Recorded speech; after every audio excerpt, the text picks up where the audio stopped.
Hello, I'm Chantelle Dusette, and welcome to Inclusion Podcast at the Centre for Inclusive Leadership. I'm delighted to be joined by Andre Radmall and Paul Anderson-Walsh for our part 2 of Who Am I? Inclusion. Inclusion. Inclusion. Inclusion. Inclusion. Inclusion Podcast by the Centre for Inclusive Leadership. So this is the Who Am I conversation, the part 2. Really excited to jump back into it with you both. We looked at the last time we kind of touched on the 5 image shapers from your LinkedIn article that you wrote about. And we looked at parental influences. We surfaced that as one, life experiences, unreasonable and or unattainable standards, unwise comparisons, self-talk. But we didn't kind of get into which one of those might have shaped and how they might have affected you in your development around self-image. So I thought we'd just start there and sort of dig into anything that jumps up at you that you think, yeah, that one I've kind of been wrestling with or working with quite recently, or that was something that really helped shape your sort of self-image. We need to see which one of those sort of jump out for you. Well, for me, I think that unattainable standards jumps out at me, and linking in also to sort of self-talk as well. Yeah. So I grew up in a family where there were very strongly unobtainable standards. They were tied up with things like being good, doing your homework, going to school, not leaving the lights on so you'd run out the electricity bill. That was a big deal in my house. Right. Don't, leave Run things. down the meter in my generation, of course. Yeah. It was this obsession with don't waste money at any cost. And so I had all these kind of standards, and if they weren't adhered to, then I would get into trouble. Wow. So I think what that led to was pretty early on a kind of binary, dualistic kind of approach to life for me. So outwardly, I was the good boy. Right. So my brother, who was younger than me, was definitely the bad one. He was naughty, he played up, he didn't play by the rules. I completely appeared to be the good one. But actually, on my own, I was not really interested in the rules at all. But I then had built into me this kind of, if you don't conform to the rules, you're bad. And so I thought, well, I'm not conforming to the rules, so therefore, I must be in deficit somehow now. And so I kind of started out really on that tack. And that is what I would call quite a dualistic approach. Yes. Where you get this kind of superficial goodness, which some people would call a false self, where you're fitting in order to survive to some extent. Yeah. And I then rolled that out into the rest of life, that fit in order to not be rejected. So that became my kind of mantra, really. Wow. And what that meant was that if I was doing anything that I thought wasn't right, I would beat myself up about it. I had the internal monologue to say, you're wrong. So this is shame we're talking about. This isn't guilt. This is I'm wrong. Not just doing things wrong, but I am fundamentally wrong because I've not conformed to some external standard. Wow. So I would imagine the script would have been probably voiced by the other that gave that to you. And then it then became your own voice. Yeah, that you would hear. That's fascinating. So when did that voice start to quieten or, go essentially? Well, I think that in some respects it's just been going down and down and down through my life. Right. Because of life experiences and the people I've met, and just kind of finding that there's another way, which is more self-accepting. But I would say that's been over a pretty long period of time. And in some respects, I'm still on that journey. Right. It's not something that, you wake up one day and suddenly you've got total 100% self-acceptance, total 100% self-regard. I think it's an ongoing journey, actually. But I think what's helped me is turning around, looking at myself and being okay with the mess, actually, and actually being able to get into a dialogue with the mess. And people will do that in different ways, maybe through therapy. I'm a therapist, so that's my territory. But it could be through creative expression as well, which as an actor I also went into. But either way, I think it's that embracing and just dancing a bit with the darkness, Yeah. because it's not actually darkness. It's Yeah. just an unsurfaced part of oneself that's being pushed in a cupboard and Gosh. rejected. So I think that kind of approach has helped me. Really interesting. Yeah. I think it's a relief to kind of hear you say, oh no, it doesn't go, it's an ongoing, and it's this acceptance and the dancing with it, and just, you know, the mess, and just that it's there, and obviously life is messy in of itself anyway, so it's just something that you work with, and it just gets easier over time the more you kind of work with it, which I think does, especially as you're saying, you know, therapy is my area, so anyone that's listening and watching can think, oh, okay, so there's no perfection like goal. It's just this is something I can just kind of try and get into and work on it with myself and see where this goes in terms of a journey. Really interesting. Thank you so much for that. Well, how was it for you? How do you prepare for you? Well, I mean, I have my own one, but I'm kind of curious about, I'm interested in just pursuing the conversation with Andre for a minute, because I think this idea about these unrealistic, unattainable standards, when I was thinking about this as a kind of construct, I think this is a really key one. And I like the way you've linked it to self-talk as well, because I think there's something, I mean, a number of things you said interested me, but I think there's something about the idea of, I must always do my best. It must be best. It must be perfect. And that can become quite tricky, right? Because I think what you end up with is this idea of, if it's not perfect, it's because I'm imperfect. If I made a mistake, it's because I'm a mistake. If I failed, it's because I'm a failure. And that narrative, I think, really gets a lot of energy and gets a lot of oxygen. And I think that one for me about unrealistic standards has been really a strong one in my life. It's probably not the one I would choose as the biggest issue, but it's certainly been a real feature. But what was interesting, just listening to you reflect on that, Andre, was I was thinking to myself, it's really interesting, isn't it? Because there has to come a point, or hopefully there comes a point, where you disidentify with the behavior, with the act, with the action, with the actor.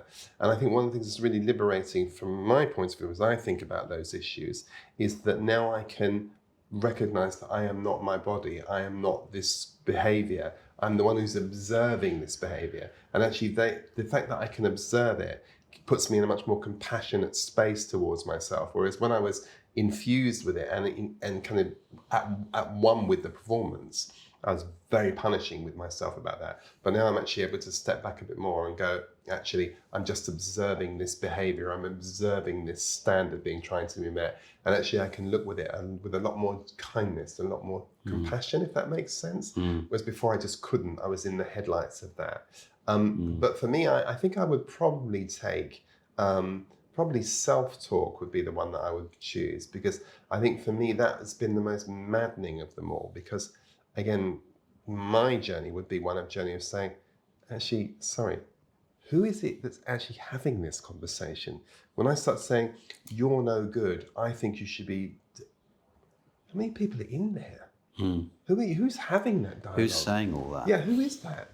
And I think I got so used to having the accuser sort of sitting inside of my mind, just talking to me about, you're no good, you're not. What I wasn't able to do was I wasn't able to say, hold on, there must be two entities or two energies going on in it, because this doesn't make any sense. And so I really think that's important, because to me what was happening, and I liked your link, was because I thought the moment I was hooked on this idea of the unreasonable expectations, what I realized I was doing was giving over my whole energy to my ego, because you're in a game now where you're playing the I must do my best game. Right, and the ego can just play that forever and ever and ever. It was just costing me so much energy, whereas I think really the rather more kind of spiritual version of me is able to say, I don't need to invest my energy in that. In fact, I can reclaim a lot of energy that I've put into that over the past, which has kind of given me a whole different way of thinking about it. But I think my self-talk would be the thing for me, because I would always kind of really be down on myself about stuff. You're stupid, what is wrong with you? And the kind of way I would talk to myself was so brutal. But I think it's all linked for me. If I was linking that one together, I would link it perhaps with the parental experience, because I don't have parents of whom I have an experience with. And I think some of us are shaped by the presence of our parents. Others are shaped by their absence. And I think the absence to me was a very, although I didn't even know it at the time, I think there was nonetheless a soundtrack that was playing in my mind that was saying, you're no good. If you're any good, your parents wouldn't have abandoned you. If you were worth loving, they'd be loving you, but they don't, for a very good reason. You can see why, can't you? And I think at a very kind of low level, that's humming away in the back of my mind. And then I'm sort of really trying to talk to. I'm almost sort of saying, I'm almost kind of blaming myself for being abandoned as an orphan, and it gets super complicated. Yeah. Well, I mean, as you know, I definitely resonate with that. I mean, Super complicated. it's a whole world building narrative Oh, goodness. that we kind of kick off life with, I think. And for better or for worse, everybody has a kind of narrative, I think, that drives the way they see the world, the way they see themselves and other people. And for me, I had a narrative which was, you're fundamentally going to be I was adopted at birth, and I was adopted into a family where I didn't connect anyway. But I had this narrative somehow that was basically, if you don't either entertain people or give them something to make them better, then you will be abandoned because you're not worth enough for them to stay in relationship with you unless you've got a transaction on the go. Yeah. And once that transaction isn't happening, you're gone, you're out, you're done, you're history. And so that was the kind of driving ego force, to use the word. Very powerful, isn't it? It was very driven. And it got me to do a lot of things, to be fair. I mean, I did do a lot of things, but it was very stressful. Do you know what I find uncanny about that, though? The thing I find really disturbing about that is that I wasn't aware in my own case of my abandonment, consciously aware of my abandonment, until I was 10, 11 years of age maybe. And then I started to understand it a bit more. And it wasn't until I was, 16, 17 that I actually understood what my mother actually had done. But even though I didn't know, the knower knew. You did, yeah. I knew. Yeah, same here. I wasn't told that I was didn't know. adopted until 17. Oh, really? You were 17 years Yeah, I old? was 17. Wow. So when I was told, it was like an aha moment. It was like, oh, that makes sense of all of this. So I kind of knew, but I didn't know, as you say. Yeah, it's so interesting, isn't it? But it's funny as you say that, because as I think about it, it kind of explains stuff to me, and I was like, oh yes, oh my gosh, yes. I recently met a relative for the first time in my life. I met a blood relative, my first cousin, which was like just crazy. And we were having lunch together, breakfast actually. We were having breakfast together, and we were sitting talking, and her story is very similar to mine. And I was listening to this person I just understood this woman at such a deep level, because she'd had the same experience as me, but with kind of shared DNA with me. So it was like listening to myself. I processed something. It was such a strange experience. But there is that something inside of you that just goes, oh yeah, that kind of makes sense. Because I had this real thing about rejection, and I couldn't have that. And what I didn't realize, because I didn't know until I was much older, that when I was born, my mother, I'd already had another brother who was from my mother's first child, who she'd put into the orphanage. But when I was born, she took the decision that she wanted to swap us. So she went to the orphanage and said, the one I gave you earlier, can I get him back and give him back and give you the new one? And they said, how bizarre a conversation. They said, well, as long as he's baptized, yeah, sure. So they sent me off and got me baptized and just swapped us. And it's just extraordinary. I mean, like, how does that even work? Yeah. And I think these are the subterranean kind of experiences that then lead really to a narrative, which then leads to the kind of behavior that you were talking about, of kind of either trying to keep up with some sort of standard in order not to be sort of sent off again, or talking that self-talk around, like, if I don't do this, I'm in big trouble. I'm telling you, I went to a Jesuit college, and one of the things that we have to do in Jesuit college, or we used to have to do in my years, was on the top left-hand column of every single page, you have to write AMDG, which means Ad Moriam de Gloriam, for the greater glory of God. And let me tell you, if you produce a piece of work that doesn't reach the Jesuit threshold of the glory of God, that's not going to go well for you. Wow. Gosh. It's not going to go well for you. Imagine. It's interesting, isn't it, to how these things sort of play out. I think I would say parental, and then that kind of impacts I think, on unwise comparisons, and then that plays out in self-talk. I think that's how I'd link those.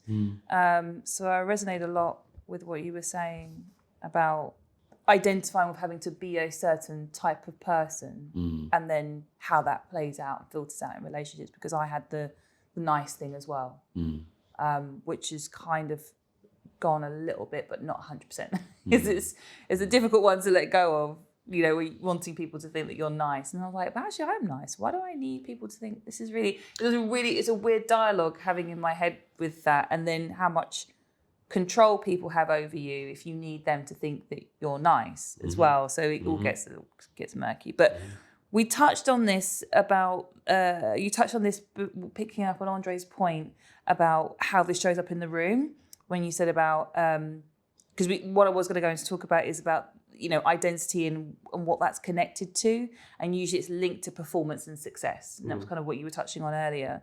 I guess you may have answered it already, but I guess, well, one part of the question was, why is that? We may have already touched on that. But I guess the other part was, what has been your journey with that conversation about identity being linked to performance and success? Well, I mean, as I suppose I'm kind of saying, that a lot of my life has been kind of driven by trying to get success in some area. Yeah. Oftentimes attached to titles or badges of honor. So like doing well in the theatre, so I had a show on that did really well, but that wasn't enough for me, because as soon as that happened, what did I do? I suddenly had offers coming in to do more shows. I said, no, I'm not doing any more theatre. I'm going to do some short films now and move into a different medium. And then I did that for a bit. Wow. And then that kind of stopped. And there's been several things where, even if they've gone well, and oftentimes, to be fair, the things I've done, there's been some success attached to it.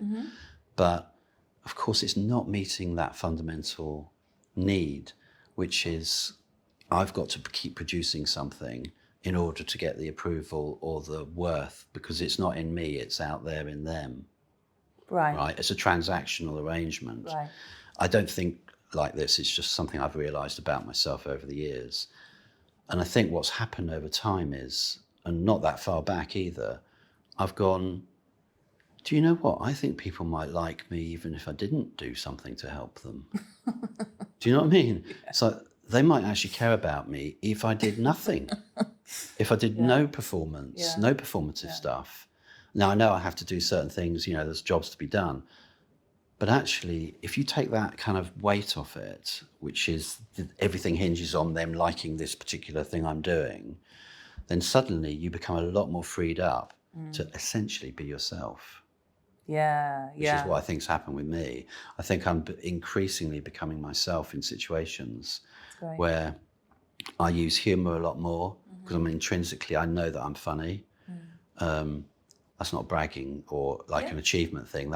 I actually just have that. And it's taken me years to realise I've got that in my locker. Because I was too busy trying to impress people, I suppose. But it's taking that weight off of, you know, they're going to like me whatever happens. Or I think for me, and you know, we might talk about spirituality in this, there's a greater power that likes me. There's some force greater than myself. Now, whether we call that God or we call that the universe or we call it a higher power, I really I find it very compelling, the 12-step recovery program that talks about, you know, basically surrendering to a power greater than ourselves. Because I think, well, that's a lot easier than me trying to run the universe. Do you know what I mean? Or like, just yourself. Or just get out of bed in the morning. Exactly. Exactly. No, it's true. It's true. Yeah. I like this point that you made about you put on a show, it's successful, and then you decide I'm not doing shows anymore, I'm doing something else. Because that really triggered a thought in me that hadn't occurred to me for many, many years. But a dear old friend of mine I used to work with once said to me, so you have a very interesting modus operandi. You find something you're successful at, and then you stop doing it. Yeah, yeah. And I thought that was such an interesting thing. So I laughed it off before, but actually when I just heard you say that, I thought, that's true. Why would I do that? Why would I find something that I'm good at and then just stop doing it? I don't know. And perhaps I have to come and see you, Andre. You can help me with that. But I do recognise that, and maybe there's something for me about that idea of kind of just having. I don't know if I sabotage it, or there's part of that, or I don't know if I've just got to keep proving myself over and over again to this constant, endless thing. Yeah. But I know certainly in my world, I was in sales, right? That was like crack to me. Sales was like crack. Because forgive me, that's probably not a very appropriate thing to say, but it was the most ridiculous environment you could put a performance addict in a sales environment. Every month you got a prize for being the best salesperson. Hello, this was what? Brilliant. And I went into this thing and I can do this, but unfortunately what I found was some of these guys were much better at it than I was, and it used to torment me because it was only about, can I get the prize? Didn't matter what it was, can I get the prize? And because I felt that if I got the prize, then I'd be accepted. And you touched on the spirituality point. See, the problem I had with spirituality, and this took me a while to figure this out, was that I got to a point where I was able to say that God loved me. I was okay with that. But my other question was, but does he accept me? And my reckoning was, he loves me because he's God, he ain't got any choice, right? But acceptance, she really accept Andre more than me because Andre is this, that, and the other. So when I went into a spiritual pursuit, I was all in, right? Because I made a performance out of that. Because it doesn't matter what it is, I can make a performance out of it because it's just about how do you get validated? What is this going to mean? Will they love me? Will I matter? And it's very messy stuff. Yeah. I mean, it's just sort of so. You can just go on that trip for years and years and years, I think. And I think that part of the reason I stopped doing something that I was good at was because I didn't know how to receive good things. That's an interesting thing to say. If you don't have much self-worth, other people suddenly turning around, because I had a literal turnaround from being with a show where we had to kind of negotiate for every bit of rehearsal time, every bit of turning the electricity on in the theatre, common theme there with my parents. I was going to say, it sounds like being at home. Just like being at home. It went well, and then everyone's turning around the same, and it's like, oh, that was amazing. Can you do that again? And now I'm getting all this kind of good vibes. And I think there's that part of me that was like, in that narrative of I'm not worth very much. Yeah. Now I didn't have to prove it because I just had proved it.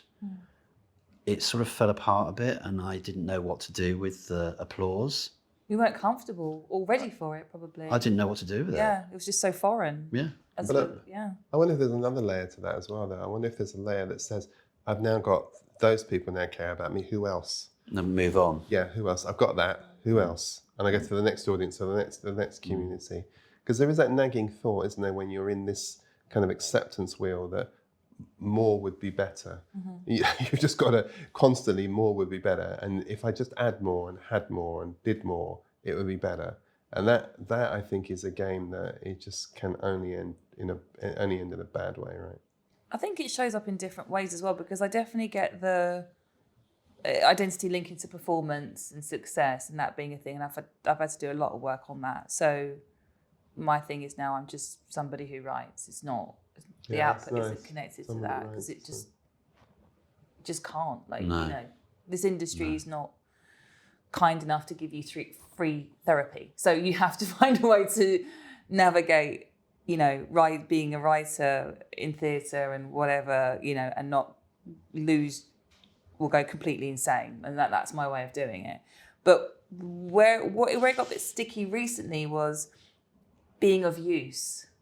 So kind of transmute, and because everything I do, in some way I have to be of use to somebody, that all I end up doing is feeling like I'm just being of use.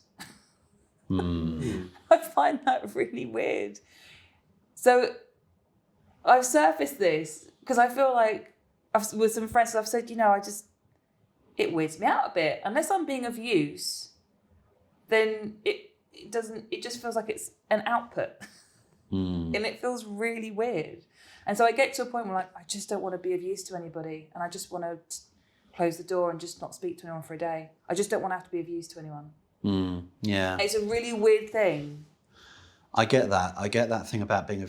Oftentimes, my wife has picked me up on this. Actually, I'd come back from a meeting or talking to somebody, and I'd say something like, "Oh, wow, that was really useful," and she'd be like, "What? What do you mean it's useful? You're just talking to a friend. It doesn't have to be useful. You don't have to learn some great new revelatory thing about the. You know, it's just." Yeah.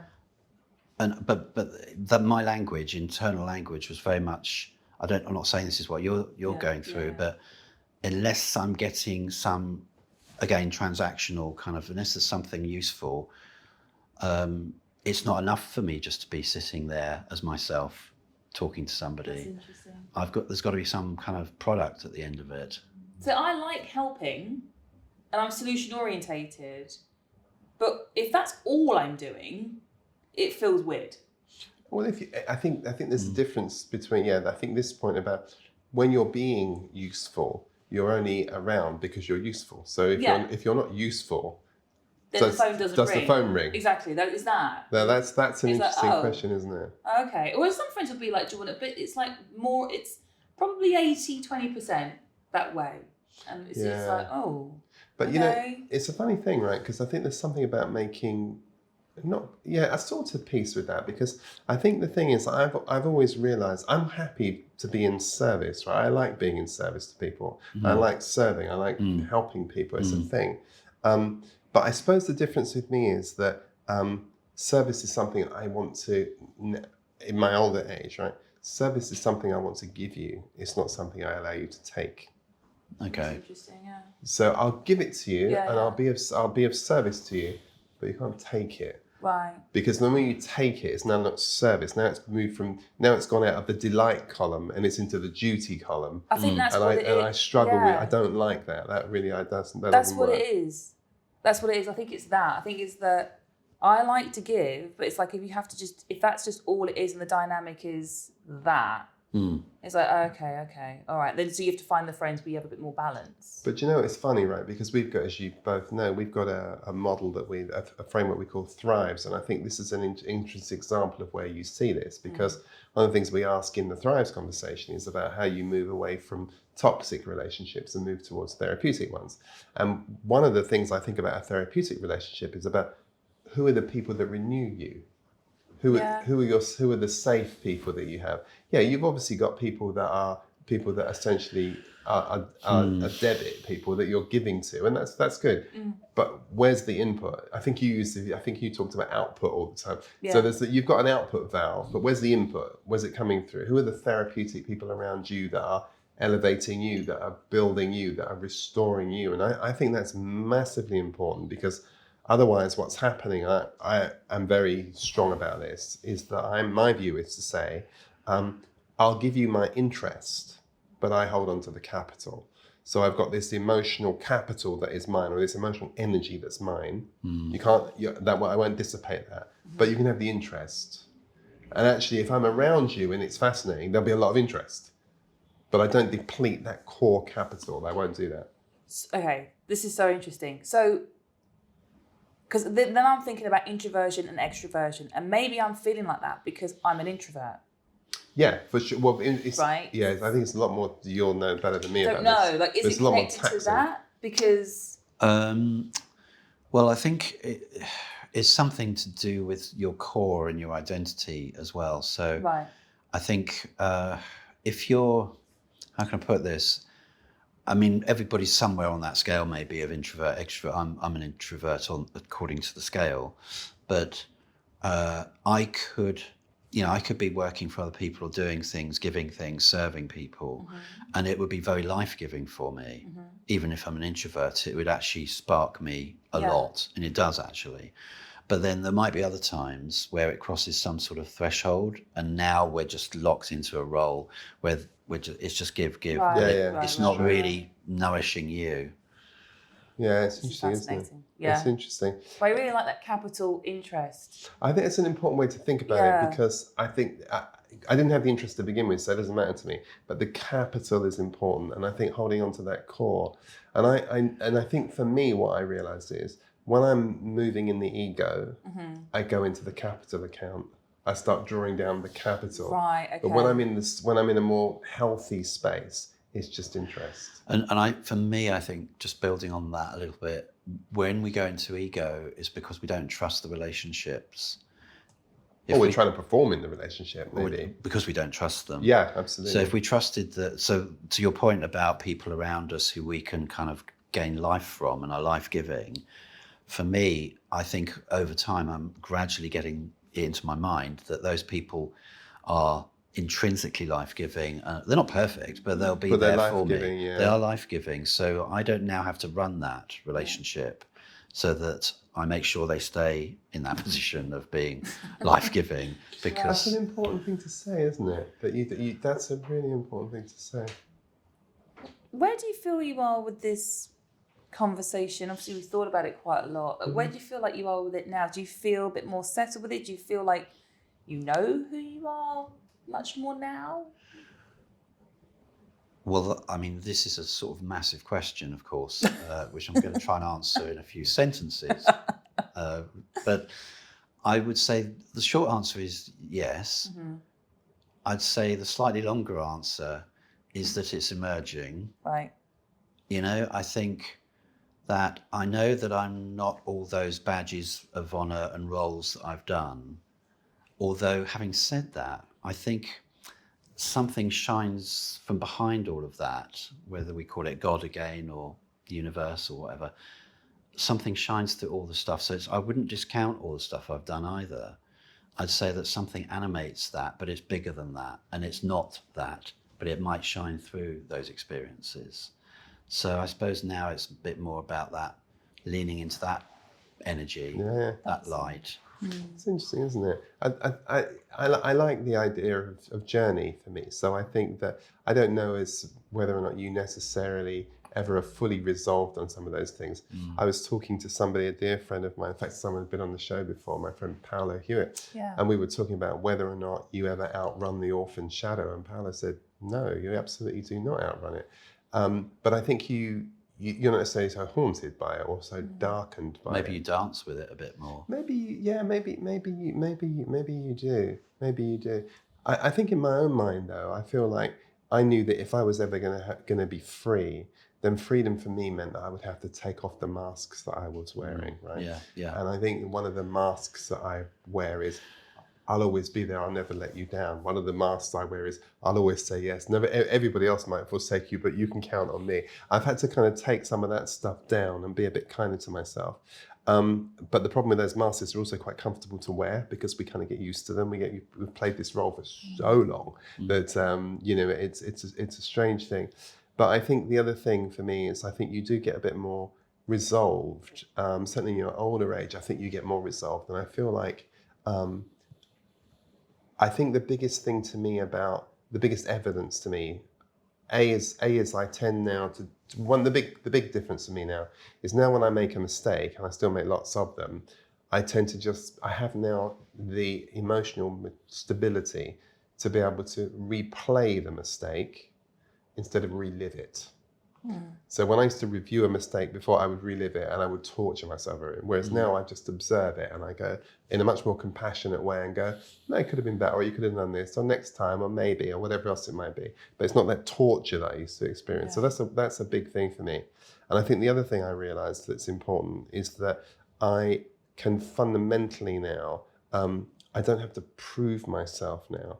Now what I do is I can just express myself. And I think that freedom of just being able to express myself has made me much more creative, probably more interesting, and certainly more spontaneous, and certainly more free. And I think I'm finding a much richer creative vein, because I'm not forcing it the whole time. It's just, if it's funny, it's because I just happen to be funny. Or if it's, if it's rhythmic, it's because I just happen to have that. And I think that's the thing. I think early on, I think I was very bothered about just acquiring. I always wanted to be the smartest person in the room, right? And you would be very clear by the time you've been with me for an hour, I am the smartest person in the room, and I'm going to make you super clear that I'm the smartest person in the room. Whereas now I'm much more interested in finding out how smart everybody else in the room is. That's really nice. And just being quiet, because you don't have to prove yourself. You can just express yourself, And I think that for me is, I remember years ago saying that good communication is not about being impressive. good communication is about being impressed. It's about that ability to just go, tell me more. Tell me more. Not go, me, look how clever I am. I'm smarter than you. Yeah, it's true. It feels like it's. I'm definitely on a journey with this still, but I'm in that journey of letting go, which is That's what nice. you're talking Letting go. I think, Yeah, that's a nice way of putting about. it. Yeah, so the letting go of things, which then I think will help me find that core of who I am. But it's interesting because we're having this conversation. Who am I? And we're in a time where it's all very individualistic and very inward looking, but actually you have to do that first before you can look at how that translates into how we engage with everybody else. Yeah. And then what that means in terms of being of service and things like those lovely things that we were talking about. Yeah, I mean, I think people like Jung, the psychologist, Carl Jung, talked about two phases of life, or two halves of life. And the first was that ego kind of driven part of life where you're trying to make it happen, or you're putting together a persona or an identity, oftentimes around making a success of something. And then the second half would be about like kind of realizing that that's not actually working that well, and it's becoming very stressful, and starting to let that go. And it's a kind of deconstruction, I suppose. And for me, it's very much about letting those things go, not discounting them. As I said, I think they still have some value, but actually just being curious, to your point, Paul, like being open and curious to what's going on around me. And that's sort of as much who I am as something that happened to me when I was 5. Yeah. But you know what? This idea is, I mean, let's hold on to that, because I think as people listen to this, I'm going to lay that out for you, if I may, in a very stark way, right? Yeah. Because what we're saying here is we're saying there are two alternatives, two ways of being. On the one hand, you, in this ego state, you make things happen. But if I understand this correctly, the more mature version of it is you let things happen. Now, I don't know if that fills you with anxiety, right? But the idea of letting things happen requires a very different perspective, right? Because it means that you're not in control, which raises an interesting issue. But it also must mean that if I'm going to let things happen, I would have had to arrive at a fundamental belief that God, the universe, whatever else it might be, is fundamentally good, and its intention towards me is good. And because I have an intention and I'm clearing in my mind that its intentions towards me are good, then and only then can I be prepared to let go of the control. I've got this sensor in my car, right, which it automatically parks the car. I've had this guy, I don't know how long, I won't ever use it. The idea of thinking this car is going to park itself, are you out of your mind, right? I'll do that, and this thing's going, I'm a super expensive car, I can park this for you. And I go, no, you can't. And that idea of just letting it go and going, it's in the little P light's on, just press that button and it'll park the car for you, you don't have to worry about it. It's like hard. But I think what this is about, I think this is the second phase of life, is the invitation is to press that button and let your life go in that way, because it's not about then letting go. It's about the joy of being the noticer, the joy of knowing that you know the knower, and allowing it to unfold without this control fear that it's going to unravel. Do you know what I mean? And that, I think, is, for me, that's exciting. And I think that's what I've been testing and playing with. And I remember that my very first test of this, I was actually talking at a conference in Brazil years ago. I had it was the biggest group of people I had ever spoken to. There was like 6,000 to 7,000 people there. And I was sat there and I had this ridiculous idea that I don't want you to prepare anything. I just want you to go to the microphone and just open your mouth and see what happens. And I was like, there's 6,000 to 7,000 people out there who are paying money and they expect me to be really smart. And it was just wonderful to do that dance with that faith, if you like. But it was interesting just to let it go and let it be. And it was just marvelous. Wow. Gosh, thank you for chewing the fat. I'm going to take Cary Grant's chewing the fat. Always good. on this. It's such a great conversation. I hope we can pick it up again at some point. I'm because sure. I think it's just really wonderful. And I think where we've left it in terms of that letting go, hopefully that's, and trusting, I hope people will be helpful for them in terms of developing and on their journey for themselves as well. It was just really insightful and just really wonderful speaking to you both. So thank you so much. Thank you. Thank You're you. welcome. Yeah.